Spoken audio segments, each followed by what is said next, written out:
I have a Zephyr wine fridge. Brand new.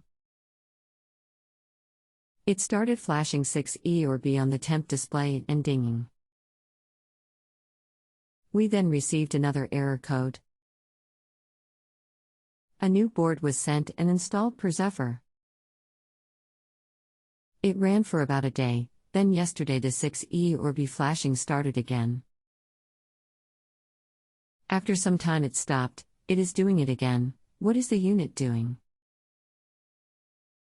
Hi, my name is I have been in the repair field for over 20 years. I am sorry you are having issues. I will be glad to help you today. The issue will only be corrected unless you make a warranty claim or return it to the retailer for exchange. If you have a home improvement or appliance question and want to chat with an expert now, visit justanswer.com/YTHI.